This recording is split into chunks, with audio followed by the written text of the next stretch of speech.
This is Leadership Beyond, your community of conversation.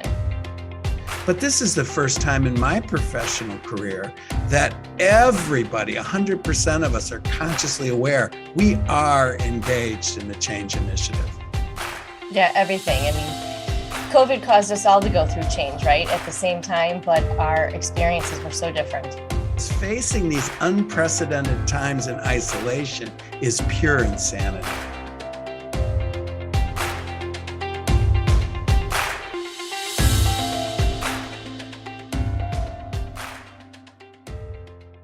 Joining us today is Heather H. Bennett.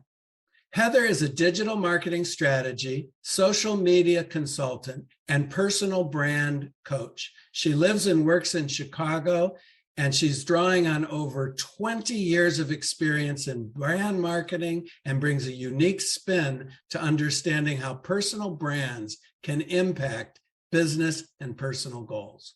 Today, we're talking to Heather about her book, Fun and Fulfilling Careers, One Question at a Time. Here's what I got from this. Keep asking the questions throughout your career, because you never know when you're going to get a different answer, and that'll drive you down a different path. I really like the way Heather zooms out to 100,000 feet. What do you want from life? And then brings it back to the grounded runway. What are you experiencing now? And giving yourself permission to ask the questions so that you get out of life and bring to life what's most important to you. Welcome, Heather Bennett. Well, welcome, Heather. Thank you for joining us. We're excited to have you with us. Thank you so much for having me, Adrienne. Good to see you, Tom. Good to see you, Heather. Thank you. Heather, why don't we get started with just a little bit of background on yourself, if you would please share that for our community. Certainly. So I have an MBA from the University of Illinois, mostly focused on marketing, and the work I've done since getting that MBA has been marketing. In the last 20 years, I've focused on coaching, business coaching and career coaching for both executives and entrepreneurs. And going forward, I recently was certified with a board governance through Corporate Directors International, and I'm looking for I've already sat on boards, but I'm looking for my next board role. What an achievement. That's amazing. Board certified. Yay. Congratulations on that. Thank you. Always learning, always growing. Yes, definitely. Yeah. Well, I just want to comment on the structure of your book and how that same thing, while you're talking about designing individual brands, that same thing could be applied to helping, during this great resignation, helping employees to be a part of designing their brand within a company or somewhere else. And the book reads like a workshop. So tell us a little bit about the structure of the book. Yes. So my book, Fun and Fulfilling Careers, One Question at a Time, was written by request from my clients, my colleagues, many other people I respect bugged me. There was this 7-month period where I just was constantly being hounded with people asking me to write a book that put down on paper the methodology I had been using for the last 20 years to help businesses and people with their brands. And it really, like you said, it walks you through understanding who you are and what you want out of work, out of a career, out of your purpose, and then helps you guide you to expressing that through your personal brand. And that can be for finding a new job, starting a new business. And I really wanted it to reflect the type of work that I had done in my workshops and with my clients. So it really does feel like you're walking through a workshop with essays that kind of get you thinking about yourself and where you want to be and where you are in an industry, and then has actual exercises that help you pull out and define that information, because you can understand something, but if you can't communicate it, you won't be able to find that next great job or to start that next great company or create that next great product. I have some high school graduates and even college graduates for that matter, who are going to be receiving your book as their their graduation gift. I mean, what a great Yeah. gift to have a conversation with yourself based on the questions that you've posed in the book to just gain that clarity. I mean, you think perhaps that you have that clarity until you start going through some of the questions, and then maybe you might rethink that or reshape it or come up with a different insight. Could you share an example of a couple of the questions, some of your favorites that really get some conversation, some thinking going for readers? Well, it's interesting that you mention it as a gift for someone who's completing graduation from either high school or college. I have a college freshman. I have 4 kids. And so my college freshman actually reads my book before he goes to sleep at night. I'm not sure whether that's a good thing or whether he just needs to hear mom's voice calming him down. Ah, But really, no, it really addresses, I think, the questions they need to be asking themselves. So a good example of that would be if you were to think of yourself as a child, we'll say between like 7 and 12 years old, and you have free time. So what do you choose to do with that free time? What activities bring you so much joy and, ignite that curiosity and spark innovation? Like, what did you love doing and spending, your time doing? So a lot of like the first part of the book really focuses exactly on that, the self-awareness. And you really need to start there. So asking questions about even you as a child helps you understand, what you're drawn to and what motivates you and what you're inspired by, which really does guide where your career could go. Heather, you just modeled something that I really love in the book, because many times we go and we zoom up here and we think about what our aspirations are, what we like, and you talk about goal setting and all that. And then we get down here to the runway, to the nitty gritty. And the way that they're integrated and woven together is just a nice flow to it, so that you don't go off to the Himalayas necessarily and get your mantra, although that's fine if that's where you're heading. I'm not telling you not to, but it's really realizing that it's the two have to sort of happen together, and the way the questions are worded really help to do that it's concrete while it's big picture. Yeah, you never lose sight. I think a mountain is actually a very good metaphor for the process. You can see the top of the mountain. You can see the summit that you want to reach almost the entire time. You have a general idea where it is while you're climbing that mountain. But if you only focus on the top of the mountain and not where you're placing each foot in front of you and what you need to do to get through the next 10 feet, the next half hour, the next day of hiking, you're going to not reach the top of that mountain.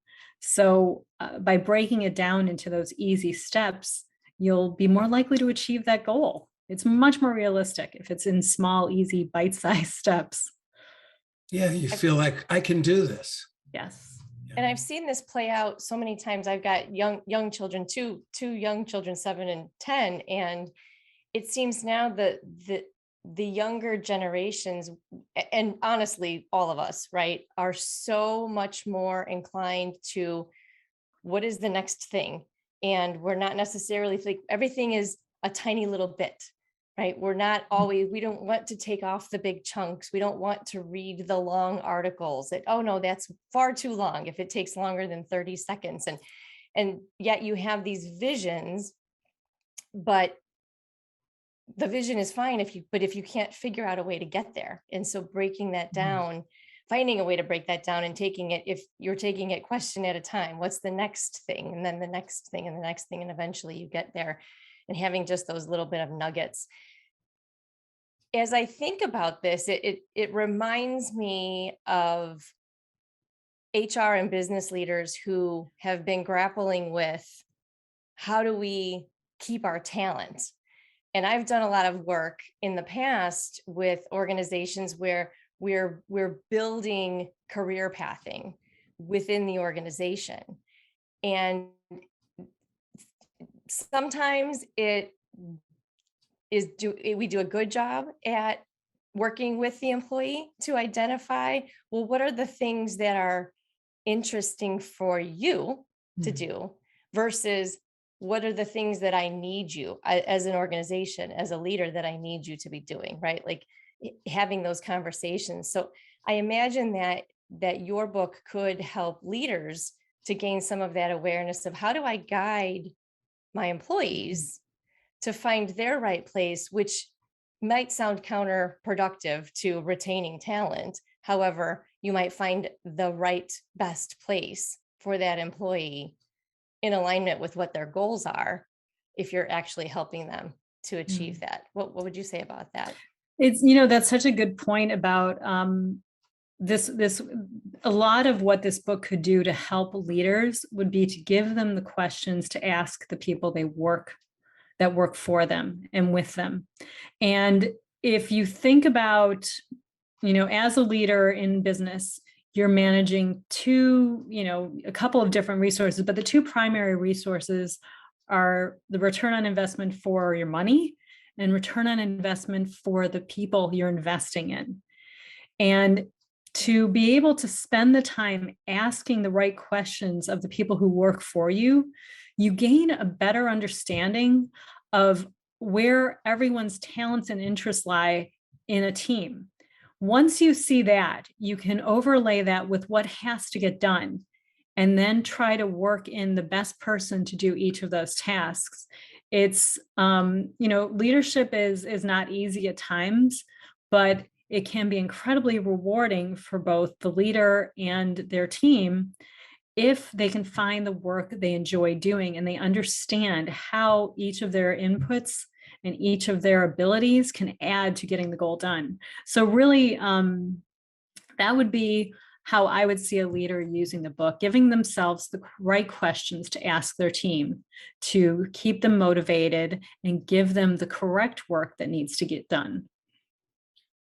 Well, I'm sure, Adrian, as you heard Heather say that, you are thinking about the talent optimization model Yes. that we're working with, which is aligning the business strategy right. to the people strategy to drive results. And often the people strategy is just warm bodies to get things done. And then add to it, you have experts. So you have to have warm bodies that are experts in this to get things done. But often what's missing is the holistic piece. Which is when I think about one question at a time, fun and fulfilling careers, I think about the word alignment. And so if we say, well, we want to get a job, well, that's true, you do need a job, but really taking the time to align and also aligning to the company. So there's the cultural questions, the work itself, and then for not just that I don't want to be ageist here, not just younger professionals, but more crucial is where does this fit in my path? Definitely. I now I'm going to have to write another book that's directed towards leadership because all of these ideas are popping into my head right now. Definitely, I'm like, oh, that's a really great thought, Tom. I wonder how I could apply that. If you're not ready to write the book, perhaps we could just do a little workshop and we could start to ask some of these questions and facilitate it, and from there build the case study. So make it start small and get an appetite for it.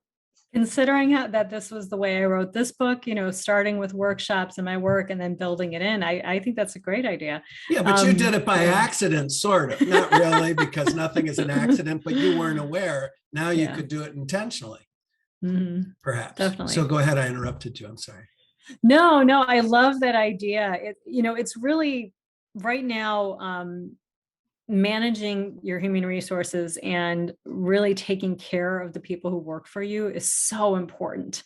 And it's such a concern, not just for, big corporations, but also for small businesses, because it costs less money to retain a great employee than it does to go find a great employee. And then you flip that the other way for the employee. I think it was the interesting point that you brought up was going out and finding the work that you want to be doing.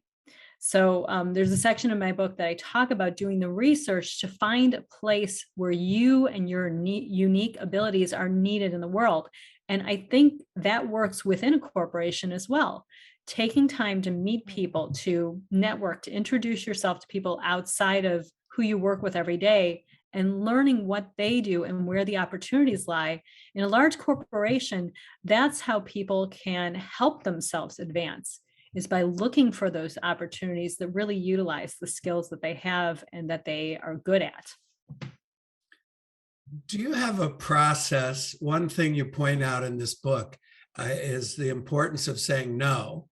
Yes. And you called it time management. I don't believe there's such a thing as time management. There's only self-management. The sun rises, the sun sets, and you have 168 hours. So it's choosing what to focus on. But I like how succinct that is. But the reason I'm asking this question to you about process is here you are, a mother of 4, and independent business consultant, and always exploring new learning and growing opportunities.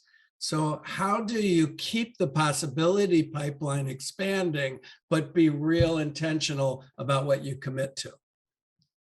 I think you talked about, the self-management of your time and understanding what your highest priority is. So this goes back to the self-awareness. If you take the time to figure out what is most important to you, and then focus on the goals that you want to achieve, you align those and figure out how to spend your time. If someone offers you an opportunity that's shiny and sparkly and exciting and wonderful, however, if it doesn't align with your primary purpose and it doesn't align with the goals, the primary goals that you have set for yourself, as much fun as it would be and as wonderful as those people are that you want to, work with and enjoy time with, you really have to think about how to spend your time. So prioritization is so important, and keeping focused, and, letting yourself be okay with that. Be okay with, you can't do everything. So choose the things that are going to further your purpose, your mission, and get you closer to your goals. Oh, I think you're talking directly to me, Heather. Me too. And I think I see another connection with your momentum process, Tom. Yep. Right, because Very that's much. a tool that you use to find that true purpose, and finding the passion. I feel like, Heather, your work is finding that passion, like that what really energizes you, and the purpose and those goals. You're honing that in a little bit with the momentum process, and talent optimization brings it to the organization. So I'm seeing like a triple collaborative here. I very well aligned. I love it. Yeah. Talent optimization, self-realization. It's really these. So most people will read this book when they're consciously aware that they need a new career or they want to know what's next. But we're designing our career every day of our work. Yes. And not Yes. always thinking about it, of course. You think of it in certain seasons, and I think how powerful it is. Same thing with talent optimization, is we're thinking about recruiting and retaining and getting the work done, but it's really about fulfillment and joy. That's so true. Yeah. So true. And don't wait 20 years, 30 years, 40 years to, well, when I get to retirement, I can do the thing I want That's to your do, next right? Like that's thing, a tough Adrian, that lesson. you said, that we're always moving to the next thing, and Mhm. then we're out of time. So you have to make those next things the right things. Yeah. And it always comes back to, I mean, I think the consistent theme of our podcast with our guests is it always begins with what, Tom, fill in the blank? Self-awareness. Self-awareness. Every single time. And you go back to it, right? It's not, okay, I've done it, I've got it, because we lose sight of it. So how do we continue to keep that focus? I think we go back to your questions, right? Ask the right questions, and Mhm. then be careful not to think, oh, I did that already. Yeah. It has to be fresh. Ask the questions with curiosity and appreciation, not just check it. I asked these 10 questions. They're very resourceful questions. And if no new resources emerge, then we need to ask it differently. In your workshops, Heather, have you seen people, if anyone has taken them more than once or revisited the questions, have you seen different answers come up from the same individuals after a period of time, or experiences have Yeah, yes, changed yes. And things? that's a wonderful thing about human beings. I mean, I one of my original degrees was biology, and I appreciate all sciences, but I really like biology because living things are wonderfully unpredictable and constantly changing and growing, and not in ways that are patterned or predictable necessarily. So with that level of growth and change, if someone is moving through their career, they're logically going to change. There will be threads of who they are and that deeper self-awareness that will last with them their entire lives in a good way. But at the same point, they will grow and change. So I'm thinking of like 3 or 4 specific people who I've worked with a couple of times over the years, and their answers have changed, their focus has changed, and what they need has changed. As we Mm, move through life, based on what's going on around us or what our goals are at the time, our needs change. And that's okay. I think, to go back to Tom, what you were saying is we need to revisit the self-awareness. It's not something we do once and then we're finished. It's something that we can continually go back to in order to help us move forward. Yeah. Adrian, I'm specifically thinking of the feedback you gave me the other day. I'm entertaining a new initiative. And as I went through it, I went back to the old, and Adrian picked up on it right away. And I started taking it back where I already was because I'm familiar with it. And she was able to just say, aren't you looking for something new? And it was And that's an very excellent helpful. point. Blind spots creep in is the point. I didn't suddenly become stubborn and say, I'm going to do it the way I've always done it. It's just that it readjusted back to status quo, which isn't going to produce the change. So we need others. We need feedback. Right, Self-awareness is not a lonely pursuit. right. It's a You need a partner, right? I people just that you shined a trust. light on something that you, in that moment, were not able to see on your own. Thank you for that, Adrian. I'm curious because I don't know how you can, well, rather than say what I don't know, I'll just ask you, which is, how did you become interested in this season of your life in pursuing board position? This is a very interesting story, and I do come at it from a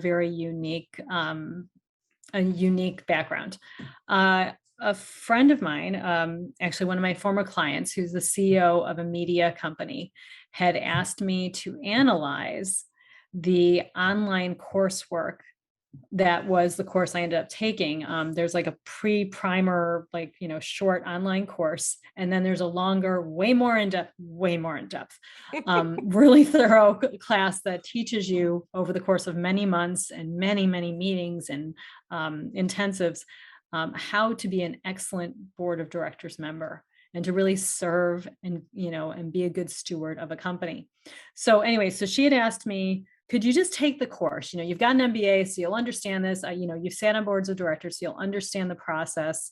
And I know, and I've coached a number of my clients who, especially professional speakers, on how to create online courses that are, exceptional and work very well. So as a favor to her, I said, okay, I'll take it. So I took the class, and there's a number of tests and whatnot during it. And I took the test, and the director reached out to me and said, you scored really highly on these tests, and you are very suited for this work. Would you consider, doing this as part of your, a more substantial part of your job? I said, what? I'm like, this was not on my Mhm. radar at all. I have friends who sit on boards. I was like, oh, that's very interesting. The work sounds very interesting, and I love the boards that I'm on. And I thought about it for about 7 or 8 months. And about a year later said, okay, I'm in. because I enjoyed the work. And because I could see how my background and my experience working with entrepreneurs and working with executives has taught me how to be a good board of directors from an experience standpoint. My MBA certainly gave me the business acumen for sure. And then to be able to add those more specific nuances and learn the technical or specific details of P&Ls and ESG and DEI and all the stuff that right now boards are concerned about and are required to be good at. It was definitely worth my time. So I don't come at that as a job, the normal route, but I do really enjoy the work and I'm looking forward to it. And you checked to see that it aligned with who you are in just the Yes. way you told that story. Mhm. So you asked the right questions before you invested a lot. I like the way you put that. It was longer. Yeah. Yeah. Well, congratulations. Thank you. That's wonderful. Any board's going to be lucky to have you join them. Thanks. Thank you. Well, we will put in the show notes information on how to get the book, Fun and Fulfilling Careers, One Question at a Time. Anything else that you would like to leave the listeners with about leading beyond?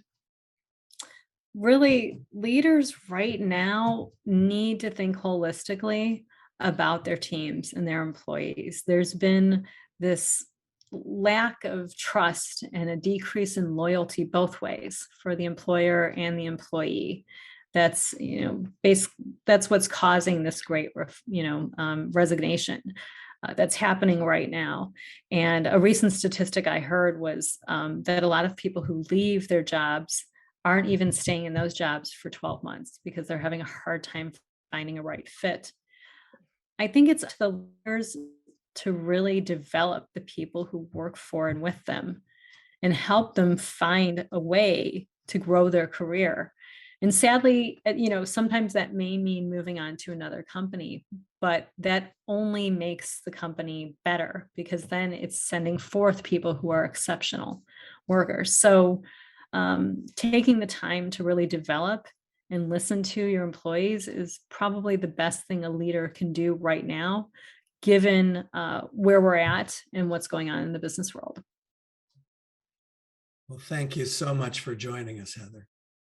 Thank you for having me. It was great to talk to you, Adrian and Tom. Yes, you as well. Thank you.